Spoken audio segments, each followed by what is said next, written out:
एक बार की बात है कि बंगिरी के घने जंगल में एक हाथी ने भारी उत्पात मचा रखा था। वह अपनी ताकत के नशे में चूर होने के कारण किसी को कुछ नहीं समझता था। बंगिरी में ही एक पेड़ पर एक चिड़िया व चिड़े का छोटा सा सुखी संसार था।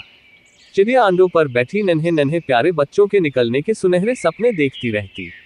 एक दिन क्रूर हाथी गरजता चिंघाड़ता पेड़ों को तोड़ता मरोड़ता उसी ओर आया।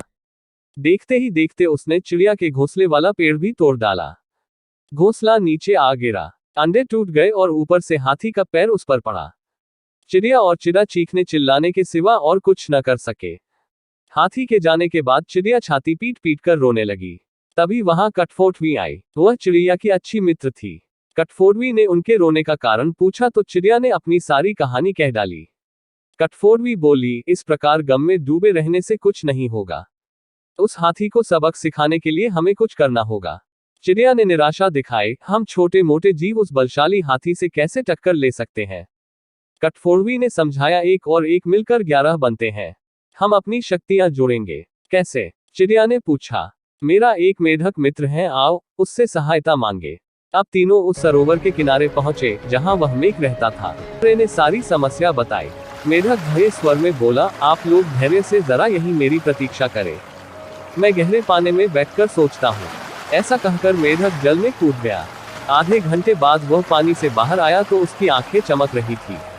वह बोला, दोस्तों, उस हत्यारे हाथी को नष्ट करने की मेरे दिमाग में एक बड़ी अच्छी योजना आई है। उसमें सभी का योगदान होगा। मेढक ने जैसे ही अपनी योजना बताई, सब खुशी से उछल पड़े। योजना सचमुच ही अद्भुत थी। मेढक ने दोबारा बारी बारी सबको अपना अपना रोल समझाया। कुछ ही दूर वह हाथी तोड़फोड़ मचाकर व पेट भरकर मस्ती में खड़ा झूम रहा था।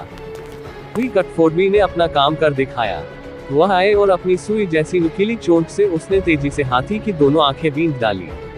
हाथी की आंखें फूट गई। वह तड़पता हुआ अंधा होकर इधर उधर भागने लगा। जैसे जैसे समय बीतता जा रहा था, हाथी का क्रोध बढ़ता जा रहा था। आंखों से नजर न आने के कारण ठोकरों और टक्करों से शरीर जख्मी होता जा रहा था। जख्म उसे और चिल्लाने पर मजबूर कर रहे थे।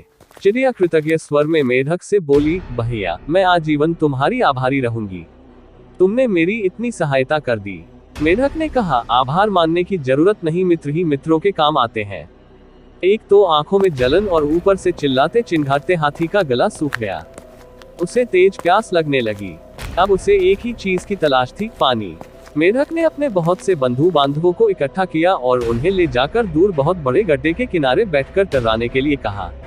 सारे मेढक टर्राने लगे। मेढक की टर्राहट सुनकर हाथी के कान खड़े हो गए। वह यह जानता था कि मेढक जल स्रोत के निकट ही वास करते हैं। वह उसी दिशा में चल पड़ा। टर्राहट और तेज होती जा रही थी। प्यासा हाथी और तेज भागने लगा। जैसे ही हाथी गड्ढे के निकट पहुंचा, मेको ने पूरा जोर लगाकर टर्राना शुरू किया। हाथी आगे बढ़ा और विशाल पत्थर की तरह गड्ढे में गिर पड़ा, जहां उसके प्राण पखेरु उड़ते देर न लगे। इस प्रकार उस अहंकार में डूबे हाथी का अंत हुआ। एकता में बल है।